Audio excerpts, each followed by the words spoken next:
I'm Mary Pepino, and welcome to Fit for You, the show that teaches you how to live a healthier and more fit lifestyle. Spring is here, and we're going to start thinking about putting on bathing suits, shorts, and the clothes that really show off our bodies. So we also start to think about, geez, I might have to lose a couple of those extra pounds that I gained over the winter. The first component in thinking about getting fit and losing weight is, how are we going to eat? Are we going to go on a diet? What diet? Well, today we're going to talk about that. I'm going to be joined by my dear friend and one of my favorite dietitians, Val Diorio. I hope you find some interesting information to get you motivated to get ready for spring.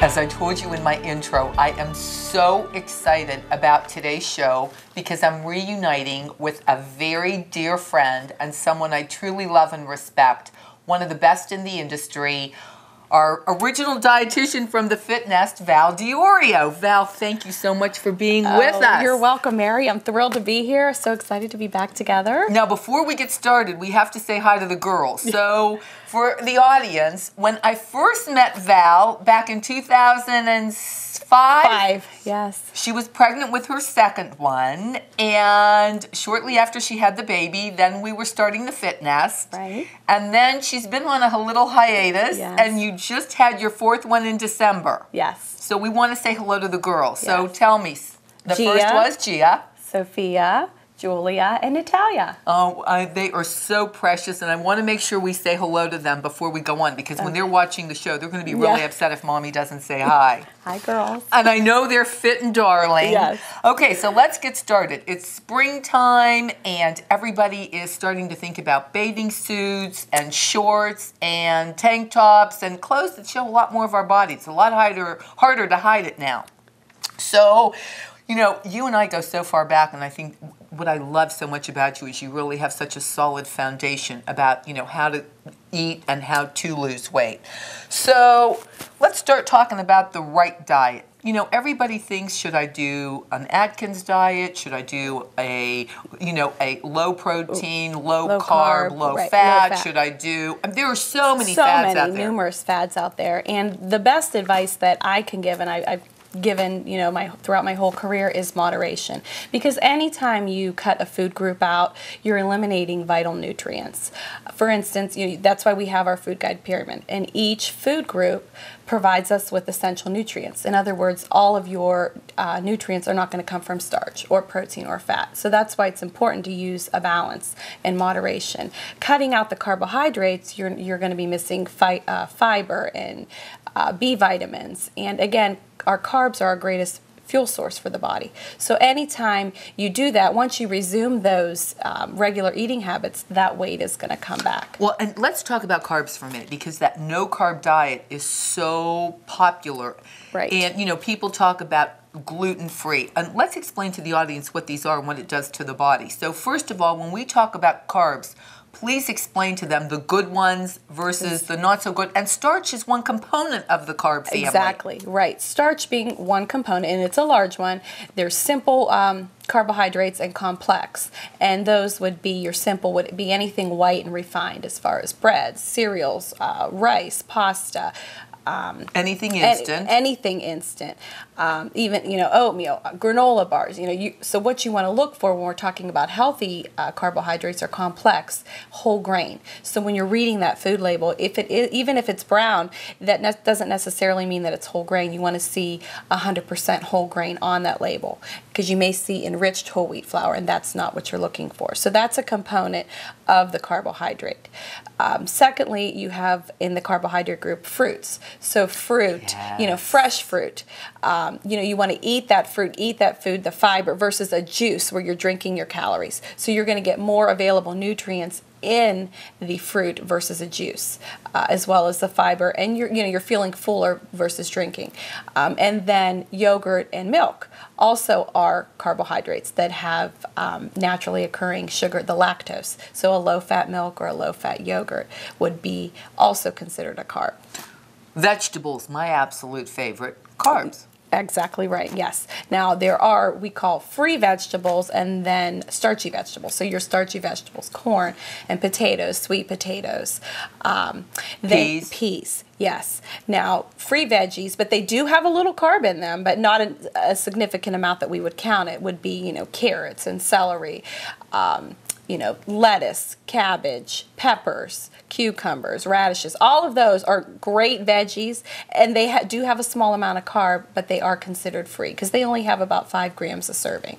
Well, and I think the vegetables are the one category that I always try to tell people, make that your go-to food. Exactly. And when we do the food segment a little bit later, you know, people, I think, look at me and are surprised after they have eaten with me. Right. I'm not a little eater. Right. But I had to learn to eat foods I could eat a lot of. Exactly. And they're nutrient dense. Right. And I can eat salads and vegetables. You know, I go light on my dressings. I go very light on my dips. But I am a big veggie eater. And I try to tell people, that's your go-to food. Exactly. You know, cut those vegetables up and mix them with your whole grain the pastas. Crunch, and you're getting the Yes. fullness because of the fiber. And they're only 25 calories a serving. So, you know, it's an excellent nutrient-dense food. A lot of phytochemicals, B vitamins, minerals that you're getting there. When they talk about a gluten-free diet, explain to us, I know gluten is a byproduct of wheat. Right. So stay away from the wheat products? Right. Right, and you can go with oats or potato, but you really have to, you know, you really got to be looking at every food label to do that. And a lot of the grocery stores and the restaurants now are carrying gluten-free products, and you know, you don't necessarily have to go to a specialty store to do that.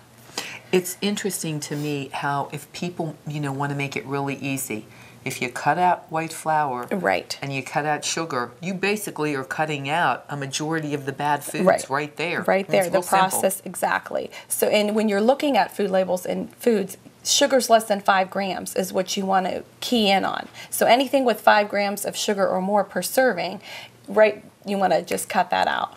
Now, when you're looking at crackers or you're looking at, you know, rice products, brown rice products, whole grain pastas, things like that, is it important to look at the fiber component on the nutrition label? Yes, you know, especially because, you know, over half of American adults are not getting their fiber requirements. So you really want to look at that fiber and look, 3 grams or more is considered a good serving, 5 grams or more is even better. So fiber definitely, and that's found in your, you know, complex carbs, your fresh fruits, and your vegetables. Again, anything under 3 grams, it's not going to be considered a good source of fiber. And I know there are fiber supplements, but like we always say, food is your best source. And your body processes it and metabolizes it the best from the fresh fruit. And I think prunes are something like a great go-to food that people don't think of. Right. Edamame is another great source of fiber. And protein. Yes. Dairy. A lot of people are, you know, there's 2 schools of thought on that. Should I cut out all dairy? Yeah. No. You know, is dairy and you know, I love skim milk. Yes. Well, I love milk, yes. and I love and there ice is a cream, and I love relationship yogurt. now with dairy, with calcium in the dairy, with help reduce weight loss and fat absorption, reducing that fat. So anything low fat, yogurt, cottage cheese, milk, so 1% or skim. You're low. You don't necessarily have to go fat-free in dairy. You could go with a low-fat yogurt, less than 3 grams of fat. You know, you can't, but you got to watch sugar when you're doing yogurt. So, you know, roughly about 15 grams of sugar, because it naturally contains sugar, that lactose, you can go up to around 15 grams or so per serving. Anything over that, that's all added refined sugars you want to stay away from. That's what I try to tell people when they're reading the yogurt label, because, you know, like we say, talk about keeping sugars low, but that's the natural occurring milk sugar lactose that's in milk is that 14 or 15 grams per cup. And we can process that best, yes. And it is good for us. Absolutely. Good for the digestive system because you get the probiotics naturally. And we really like to try, when I'm counseling too, to get individuals to have 3 servings of dairy a day. Try to get 2 yogurts. Or, you know, if you're not a big yogurt, a milk, and a cheese, low-fat cheese. You know, less than 3 grams of fat per serving, or a light cheese. I know your visuals and cheese is something that's sometimes hard, for people to manage. Right. So, and serving is an ounce. Right. And I know dice were your favorite little description. So explain, Yes. if you want to kind of eyeball what a serving of 4 cheese dice is. Stacked together would be considered 1 ounce. Or if you think of a string cheese, the length and thickness of string cheese, 1 ounce. Sliced cheese, if you're doing, slicing for a sandwich, with a thin, small ounce. But if you're cubing it up, 4 dice stacked on top of one another.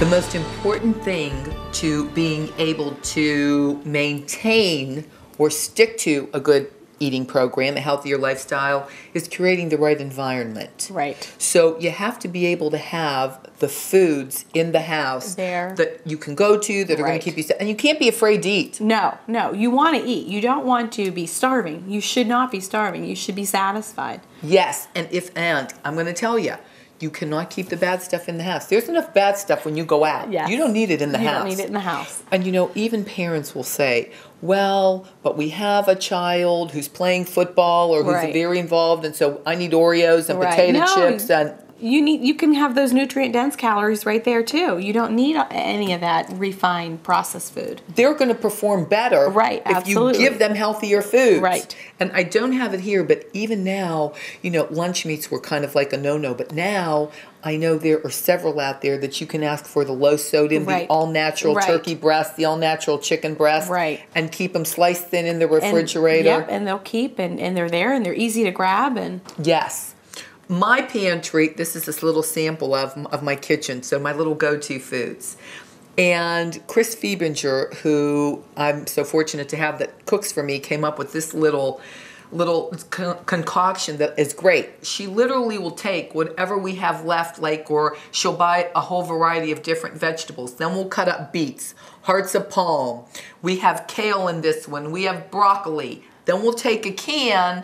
And I like this particular tuna, and it's in olive oil. Right. But then we'll mix the tuna and the olive oil and put some vinegar and salt and pepper. Make a big toss of whatever, like I said, we have. If some vegetables, were just starting to reach their peak, we cut them up, throw those in, fresh onions. And it's easy. That's key. It's not hard. And we keep it in the refrigerator. Right. It's always your go-to food. Right. It could be a snack. It could be a meal. Right. And remember color. The more color, think of the rainbow, especially with veggies and fruits, the better you're going to be. The more nutrients and phytochemicals you're going to get. Exactly.